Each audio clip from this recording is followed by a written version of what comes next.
No episódio anterior a gente começou o braço e nesse a gente vai continuar até ele chegar nesse ponto aqui. Vamos lá?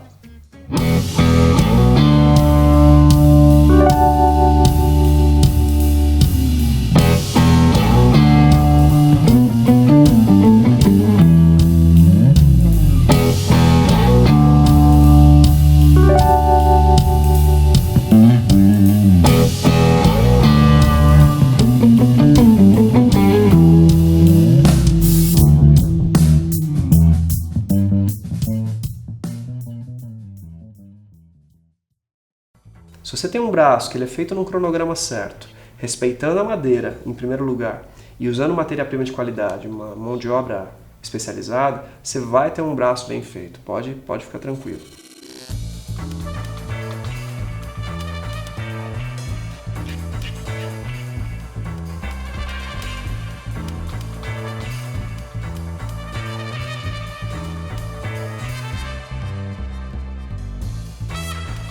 Agora que as superfícies estão prontas, tanto do braço quanto do headstock, é hora de colar a lâmina do headstock. Uso um calço apropriado para isso, para ter a prensagem correta e a distribuição da força dos grãos.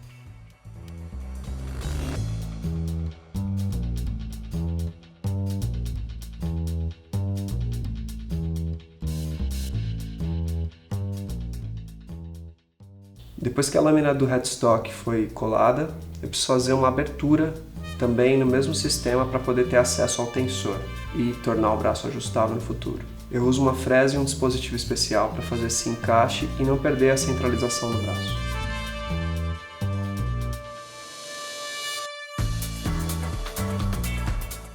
Agora que a lâmina do headstock está colada e com o acesso do tensor feito na lâmina, vem o processo de formatação do headstock. Em primeiro lugar, eu preciso desbastar a parte traseira, que está muito grossa, e com essa grossura eu não conseguiria instalar tarraxas. Então eu vou para a tupia de novo com um dispositivo especial que faz o desbaste da parte traseira até um ponto limite que não vai comprometer a região de instalação do tensor. Então faço esse desbaste, termino a mão com plainas, raspilhas e tacos de lixa e grosa e consigo aí então ter uma parte, ter uma área que eu possa traçar o perfil do headstock. Eu uso um gabarito para o headstock que já representa o formato final e com auxílio de parafusos eu marco todo o perímetro do headstock com excesso, corto na serra de fita o formato e termino na tupia com uma fresa que vai copiar o gabarito certinho. Usar esses dispositivos de qualidade, de precisão, eles garantem que todos os instrumentos vão ficar com a mesma cara. E as distâncias, e o braço vai ficar super alinhado com as distâncias centrais e toda a distribuição de massa do headstock e do braço.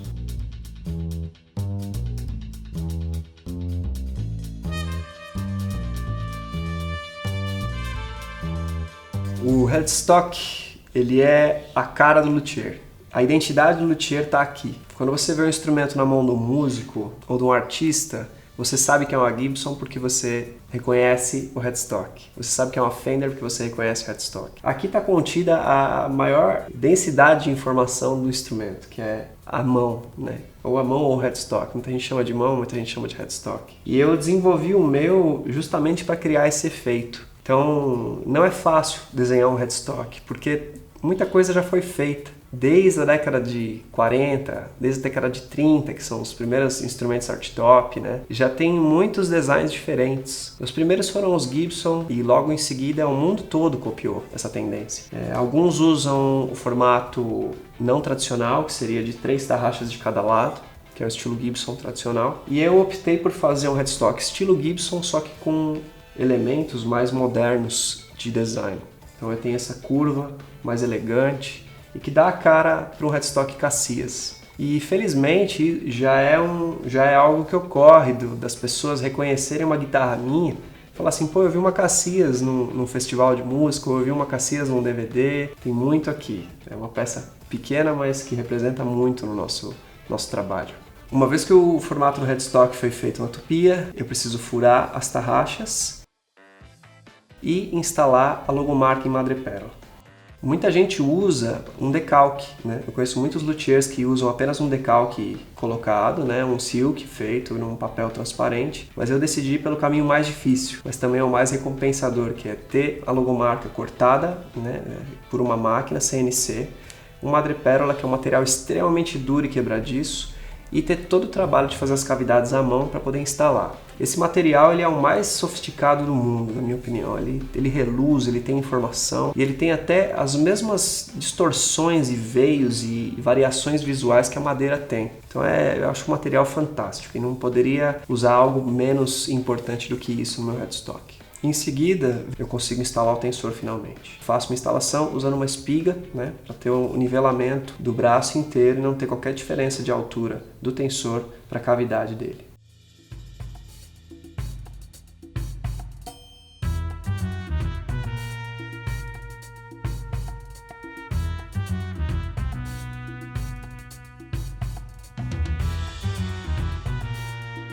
Agora eu vou deixar o braço de lado por um tempo e vou me concentrar na escala.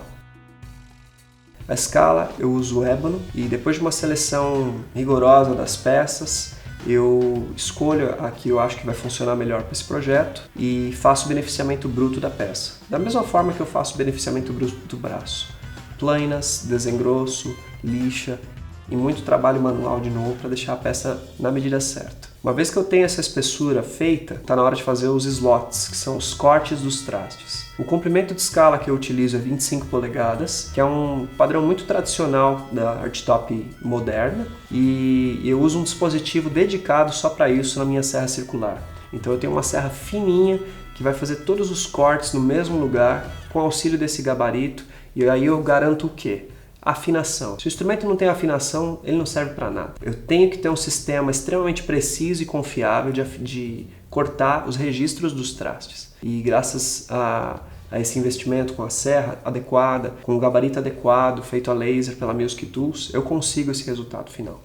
Uma vez que eu tenho os sulcos dos trastes cortados, eu acho a linha central dessa peça, corto os excessos que já são o formato da crescente do braço, com auxílio de um gabarito de acrílico e fresa, eu deixo ele na medida certa para ser o final já da minha lateral da escala.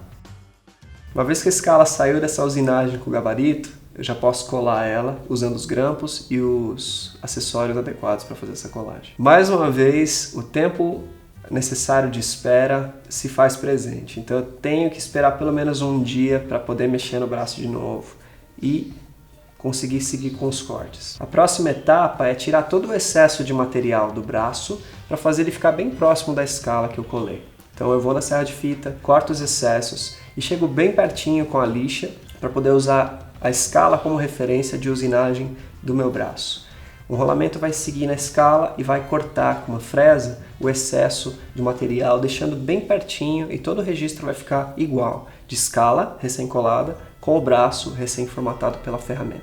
Uma vez que eu sigo adiante, eu preciso tirar o excesso do salto, que é aquela curvinha que vem no final do braço, e começa finalmente o processo de construção manual. Posso finalmente começar o processo que eu mais gosto, que é shapear o braço na mão. Para essa parte, o que vale é a experiência, a colaboração que eu crio com cada músico. Tem músicos que gostam de braços mais grossos, tem músicos que gostam de braço mais fino, de formatos diferentes.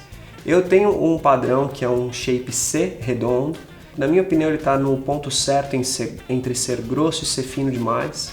E é o que tem agradado a maioria dos músicos que tocam minhas guitarras. O que eu mais acredito é que a guitarra tem que ser invisível na mão do músico. Se você reparar no braço, eu acho que o braço não está bom o suficiente. É simples assim. O instrumento que você põe no colo e toca direto, sem perceber detalhes, ele é automático, ele já virou uma extensão de você mesmo.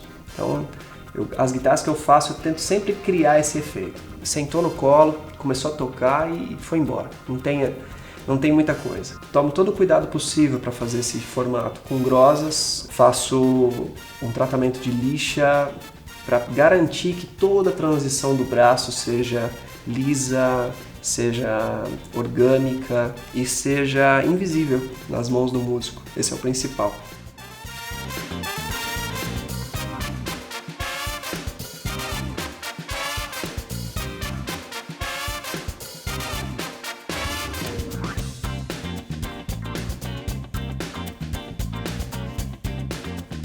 Em seguida eu faço a instalação dos dots laterais As minhas escalas tradicionais de archtop, elas não têm marcação na frente para eu poder seguir uma tradição, que é a mesma que o Benedetto usa. Eu acho muito bonito o instrumento que não tem marcação na frente. E muitos músicos, a maioria das pessoas que me procuram já sabem esse conceito e não sentem falta nas marcações frontais. E o que eles precisam? Daqueles dots, que são as bolinhas pequenas na lateral do instrumento.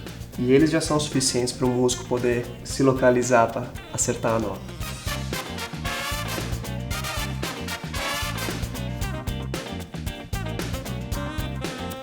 Aí vem a parte de ter paciência. Eu preciso deixar o braço parado pelo menos 1,5 2 semanas. Porque eu tirei toda a massa de madeira que uma vez estava lá do maple. Então a madeira vai querer torcer, ela vai querer empenar, ela vai querer reconhecer o novo formato. Perder tensão interna é uma coisa muito dolorosa para a madeira. Então ela precisa parar num lugar novo e falar, bom, é aqui que eu vou ficar. Depois dessas 2 semanas, eu consigo fazer o processo de retífica e curvatura da escala. O raio de curvatura que eu uso é 12 e eu uso um bloco especial de alumínio que foi usinado especialmente para essa necessidade que eu tenho de ter retífica. Não adianta nada eu ter a curvatura da escala feita e não ter ela reta ao longo da peça. E o que é o raio de curvatura?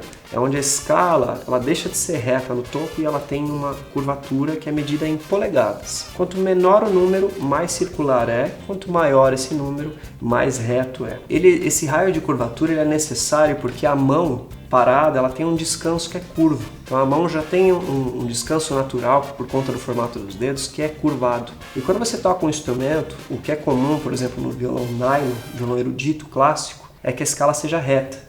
E os concertistas gostam disso. Mas na guitarra archtop, ela precisa ter curvatura para ter esse registro tradicional e você consegue fazer acordes e consegue fazer solos com mais conforto. Por isso que o raio de curvatura é tão importante. Uma vez feito o raio de curvatura, eu trabalho com uma sequência de lixas muito finas para deixar a escala polidinha igual um espelho.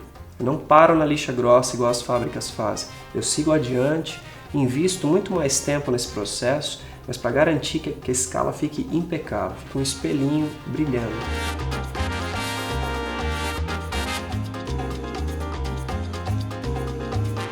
Com a escala pronta, chegou a hora de instalar finalmente os trastes.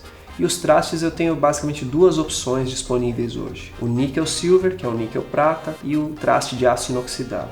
Ambos eu utilizo sempre a marca Jescar dos Estados Unidos, que é a melhor marca que eu achei de trabalhar até hoje. Inúmeros tamanhos disponíveis, desde o pequeno, vintage, até o grande, o jumbo, mais moderno. E eu fico num médio que eu acho que é perfeito para guitarra archtop. E a escolha desse instrumento é de aço inoxidável. Por que o aço inox? Na minha opinião, o aço inox ele tem uma durabilidade fantástica. Ele não desgasta como os trastes de níquel tradicionais desgastam e eles estão sempre lisos e polidos. Eles não sofrem oxidação como os trastes de níquel só. Tem um público vintage que exige que os instrumentos sejam de traste níquel. Eu respeito isso, eu faço com o maior prazer. Hoje em dia eu tenho trabalhado muito bem a ideia do traste de inox porque eu vejo como algo extremamente positivo. Se eu fosse indicar um item customizável para o instrumento, eu indicaria o traste de aço inox. Ele dá muito mais trabalho de mão de obra, ele desgasta os alicates, ele é muito mais duro, mas o resultado final vale a pena. E voltando ao meu processo, para cada traste que eu instalo, eu tenho que tirar uma parte da trava, que é o que vai literalmente encaixar no sulco que foi cortado anteriormente. Muitos luthiers e muitas fábricas não fazem essa limpeza da trava, que é quando você vê o metal exposto na lateral da escala. E eu acho isso muito feio. Quando você não faz esse acabamento de tirar o macho, né, ou a trava do traste, eu acho que o instrumento perde valor. Ele não tem aquele refinamento e tem outro porém também ao manter, né? Você não permite que o instrumento encolha ou o verniz encolha e ele tenha movimentação. A parte que eu tomo mais trabalho para tirar o macho do traste, eu acho que é uma das mais importantes de um acabamento de instrumento de alto nível. A madeira, ela encolhe de uma forma que o metal não encolhe, então ela precisa movimentar um pouco. E se você fez o traste instalado dessa forma, que não foi cortado o trava dele, ele vai encolher e vai expandir e vai rachar todo o verniz na borda da escala. Eu acho isso inadmissível para um instrumento bem feito, né, que tem uma proposta de ser diferenciado dos outros. Então, por isso que eu tomo meu tempo, uso um alicate especial, Custa mais caro o alicate no processo e custa muito mais caro a mão de obra do processo, né? As pessoas me perguntam por que um traste de inox é tão mais caro do que um traste de níquel. E a resposta está aí. Eu passo muito mais horas na bancada, é um material mais duro, ele maltrata bastante a mão, é um material duro de cortar e ele precisa desse cuidado especial. O toque final nos trastes é um acabamento de lima fino nos cantos e nesse acabamento eu tiro todo o excesso e rebarbas do material que foi recentemente instalado. Eu também dou uma tombadinha na lima com um taquinho especial para que fique ainda mais invisível na mão do músico depois. O traste ainda vai precisar de muito mais acabamento na parte de retífica e finalização do instrumento montado, mas cada ponto é importante levar no máximo de precisão possível para que isso seja realmente invisível. Levanta essa bandeira do invisível e não é por acaso. Acho que o braço tem que ser muito, muito, muito confortável na mão do músico. E essa lima feita em ângulo, essa limada feita em ângulo vai ajudar bastante nisso. Uma vez que eu dei o acabamento final dos trastes com a lima, o braço fica assim. Então ele ainda está com essa parte reta e vai ser trabalhado depois o encaixe no corpo. Mas é assim que ele se parece nessa etapa. Prontinho, ainda precisa de bastante lixa aqui de acabamento. E no próximo episódio vou finalmente juntar o braço ao corpo. Até lá!